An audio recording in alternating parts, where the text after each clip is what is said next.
صرف ایک جملہ اور وہ عورت جسے اللہ نے تمہارے سکون کے لیے بھیجا تھا، تمہارا لباس بنایا تھا، تمہارے بچوں کی ماں بنایا تھا، ایک لمحے میں تم سے دور ہو سکتی ہے۔ صرف ایک قسم، ایک غصہ، ایک ضد اور پھر برسوں کی محبت، بچوں کی مسکراہٹیں اور گھر کا سکون سب داؤ پر لگ جاتا ہے۔ ہم سمجھتے ہیں ہم غصے میں صرف الفاظ بول رہے ہیں، مگر کبھی کبھی انہی الفاظ پر ایک پورا خاندان اپنی قیمت ادا کرتا ہے۔ آج ان آیات میں اللہ تعالیٰ ہمیں ان الفاظ سے بچانا چاہتا ہے جو زبان سے چند سیکنڈ میں نکلتے ہیں، مگر ان کا زخم نسلوں تک رہ جاتا ہے۔ السلام علیکم۔ آج انشاءاللہ سورہ البقرہ کی آیت نمبر 224 سے سٹارٹ کریں گے۔ اس کا ترجمہ اور تفسیر تفہیم القرآن سے بیان کروں گی جو اہل سنت جماعت کے لیے ہے۔ ان آیات میں اللہ تعالیٰ ہمیں سکھاتے ہیں کہ غصے، قسموں اور ضد کو کبھی رشتوں پر حاوی نہ ہونے دیں۔ اسلام گھروں کو توڑنے نہیں، جوڑنے آیا ہے، اور اللہ چاہتے ہیں کہ زبان بھی تقوی کی تابع ہو۔ تو آئیے سٹارٹ کرتے ہیں۔ اعوذ باللہ من الشیطان الرجیم، بسم اللہ الرحمن الرحیم۔ اللہ کے نام کو ایسی قسمیں کھانے کے لیے استعمال نہ کرو جن سے مقصود نیکی اور تقوی اور بندگان خدا کی بھلائی کے کاموں سے باز رہنا ہو۔ اللہ تمہاری باتیں سن رہا ہے اور سب کچھ جانتا ہے۔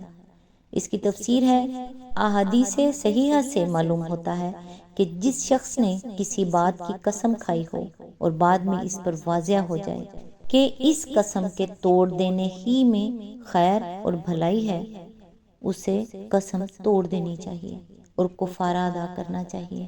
قسم توڑنے کا کفارہ 10 مسکینوں کو کھانا کھلانا یا انہیں کپڑے پہنانا یا ایک غلام آزاد کرنا یا 3 دن کے روزے رکھنا ہے۔ ملاحظہ ہو سورہ مائدہ آیت نمبر 89۔ اس آیت سے سبق یہ ملتا ہے کہ اللہ کے نام کی قسم کو نیکی، صلح اور اصلاح سے رکنے کا بہانہ نہ بناؤ۔ اللہ کا نام خیر کے راستے میں رکاوٹ نہیں بلکہ خیر کی طرف لے جانے والا ہونا چاہیے۔ اگر آپ کی کوئی قسم کسی رشتے، صلح یا نیکی میں رکاوٹ بن رہی ہے تو ضد چھوڑ دیں، کیونکہ اللہ کو صلح پسند ہے۔ آیت نمبر 225، جو بے معنی قسمیں تم بلا ارادہ کھا لیا کرتے ہو، ان پر اللہ گرفت نہیں کرتا، مگر جو قسمیں تم سچے دل سے کھاتے ہو ان کی باز پرس وہ ضرور کرے گا۔ اللہ بہت درگزر کرنے والا اور بردبار ہے۔ اس کی تفسیر ہے، یعنی بطور تقیہ کلام کے بلا ارادہ جو قسمیں زبان سے نکل جاتی ہیں، جیسے ایویں اللہ کی قسم یہ ہو گیا، اللہ کی قسم نہیں ایسا نہیں کیا، اللہ کی قسم، تو یہ والی قسموں کا یا ایسی قسموں پر نہ کفارہ ہے اور نہ ان پر مواخذہ ہوگا۔ سبق کیا ملا کہ اللہ بے ارادہ زبان سے نکلنے والی باتوں پر گرفت نہیں کرتے، لیکن دل کے پختہ ارادوں اور نیت کا ضرور حساب ہوگا۔ زبان سے پہلے اپنے دل کی حفاظت کریں، کیونکہ زبان وہی بولتی ہے جو دل میں ہوتا ہے۔ آیت نمبر 226، جو لوگ اپنی عورتوں سے تعلق نہ رکھنے کی قسم کھا بیٹھتے ہیں ان کے لیے 4 مہینے کی مہلت ہے۔ اگر انہوں نے رجوع کر لیا تو اللہ معاف کرنے والا اور رحیم ہے۔ اس کی تفسیر ہے، اصطلاح شرع میں اس کو ایلا کہتے ہیں۔ میاں اور بیوی کے درمیان تعلقات ہمیشہ خوشگوار تو نہیں رہ سکتے، بگاڑ کے اسباب پیدا ہوتے ہی رہتے ہیں، لیکن ایسے بگاڑ کو خدا کی شریعت پسند نہیں کرتی کہ دونوں ایک دوسرے کے ساتھ قانونی طور پر رشتے ازدواج میں تو بندھے رہیں، مگر عملاً ایک دوسرے سے اس طرح الگ رہیں کہ گویا وہ میاں اور بیوی نہیں ہیں۔ ایسے بگاڑ کے لیے اللہ تعالیٰ نے 4 مہینے کی مدت مقرر کر دی کہ یا تو اس دوران میں اپنے تعلقات درست کر لو ورنہ ازدواج کا رشتہ منقطع کر دو، تاکہ دونوں ایک دوسرے سے آزاد ہو کر جس سے نباہ کر سکیں اس کے ساتھ نکاح کر لیں۔ آیت میں چونکہ قسم کھا لینے کے الفاظ استعمال ہوئے ہیں، اس لیے فقہائے حنفیہ اور شافعیہ نے اس آیت کا منشا یہ سمجھا ہے کہ جہاں شوہر نے بیوی سے تعلق زن و شو نہ رکھنے کی قسم کھائی ہو، صرف وہیں اس حکم کا اطلاق ہوگا۔ باقی رہا قسم کھائے بغیر تعلق منقطع کر لینا، تو یہ خواہ کتنی ہی طویل مدت کے لیے ہو، اس آیت کا حکم اس صورت پر چسپاں نہ ہوگا۔ مگر فقہائے مالکیہ کی رائے یہ ہے کہ خواہ قسم کھائی گئی ہو یا نہ کھائی گئی ہو، دونوں صورتوں میں ترک تعلق کے لیے یہی 4 مہینے کی مدت ہے۔ ایک قول امام احمد کا بھی اسی کی تائید میں ہے۔ بدایت المجتہد جلد 2 صفحہ نمبر 88، طبع مصر سن 1339 ہجری۔ حضرت علی اور ابن عباس اور حسن بصری کی رائے میں یہ حکم صرف اس ترک تعلق کے لیے ہے جو بگاڑ کی وجہ سے ہو۔ رہا کسی مصلحت سے شوہر کا بیوی کے ساتھ جسمانی رابطہ منقطع کر دینا جبکہ تعلقات خوشگوار ہوں، تو اس پر یہ حکم منطبق نہیں ہوتا۔ لیکن دوسرے فقہا کی رائے میں ہر وہ حلف جو شوہر اور بیوی کے درمیان رابطہ جسمانی کو منقطع کر دے ایلا ہے، اور اسے 4 مہینے سے زیادہ قائم نہ رہنا چاہیے، خواہ ناراضی سے ہو یا رضامندی سے۔ اسی آیت کے ضمن میں آگے فرمایا، بعض فقہا نے اس کا مطلب یہ لیا ہے کہ اگر وہ اس مدت کے اندر اپنی قسم توڑ دیں اور پھر سے تعلق زن و شو قائم کر لیں تو ان پر قسم توڑنے کا کفارہ نہیں ہے، اللہ ویسے ہی معاف کر دے گا۔ لیکن اکثر فقہا کی رائے یہ ہے کہ قسم توڑنے کا کفارہ دینا ہوگا۔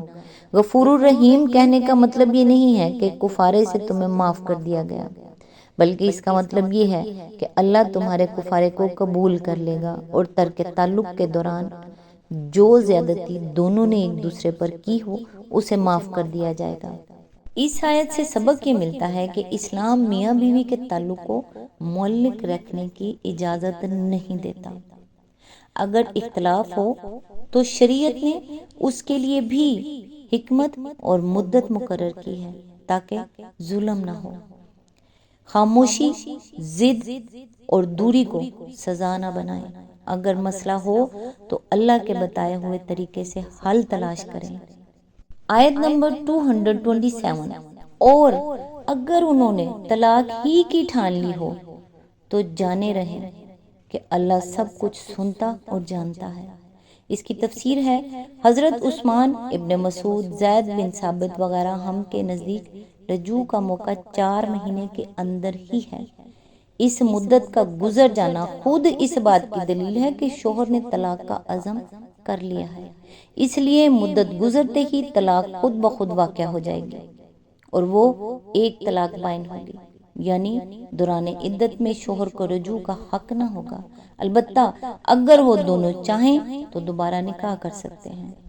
حضرت عمر، حضرت علی، ابن عباس اور ابن عمر سے بھی ایک قول اسی معنی میں منقول ہے اور فقہائے حنفیہ نے اسی رائے کو قبول کیا ہے۔ سعید بن مسیب، مقہول، زہری وغیرہ حضرات اس رائے سے یہاں تک تو متفق ہیں کہ 4 مہینے کی مدت گزرنے کے بعد خود بخود طلاق واقع ہو جائے گی، مگر ان کے نزدیک وہ ایک طلاق رجعی ہوگی، یعنی دوران عدت میں شوہر کو رجوع کرنے کا حق ہوگا، اور رجوع نہ کرے تو عدت گزر جانے کے بعد دونوں اگر چاہیں تو نکاح کر سکیں گے، بخلاف اس کے کہ حضرت عائشہ، ابو درداء اور اکثر فقہائے مدینہ کی رائے یہ ہے کہ 4 مہینے کی مدت گزرنے کے بعد معاملہ عدالت میں پیش ہوگا اور حاکم عدالت شوہر کو حکم دے گا کہ یا تو اس عورت سے رجوع کرے یا اسے طلاق دے۔ حضرت عمر، حضرت علی اور ابن عمر کا ایک قول اس کی تائید میں بھی ہے اور امام مالک و شافعی نے اسی کو قبول کیا ہے۔ اسی آیت کے ضمن میں آگے فرمایا، یعنی اگر تم نے بیوی کو ناروا بات پر چھوڑا ہے تو اللہ سے بے خوف نہ رہو، وہ تمہاری زیادتی سے ناواقف نہیں ہے۔ اس آیت سے سبق یہ ملتا ہے کہ اگر طلاق تک معاملہ پہنچ جائے تو بھی فیصلہ اللہ کے خوف، انصاف اور ذمہ داری کے ساتھ ہونا چاہیے، نہ کہ غصے اور انا کے ساتھ۔ یاد رکھیں، ایک لمحے کا غصہ پوری زندگی کا پچھتاوا بن سکتا ہے۔ ہر فیصلہ ایسا کریں جس پر قیامت کے دن بھی شرمندگی نہ ہو۔ رسول اللہ صلی اللہ علیہ وآلہ وسلم نے فرمایا، طاقتور وہ نہیں جو کشتی میں دوسرے کو گرا دے، بلکہ طاقتور وہ ہے جو غصے کے وقت اپنے آپ پر قابو رکھے۔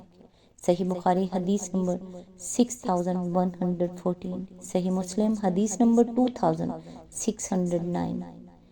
کئی لوگ دشمنوں سے نہیں ہارتے، وہ اپنے غصے سے ہار جاتے ہیں، اور کئی گھر غربت سے نہیں ٹوٹتے، وہ زبان سے نکلے ہوئے ایک جملے سے ٹوٹ جاتے ہیں۔ اللہ ہمیں ایسے الفاظ سے محفوظ رکھے جو دنیا بھی برباد کر دیں اور آخرت بھی۔ آمین ثم آمین۔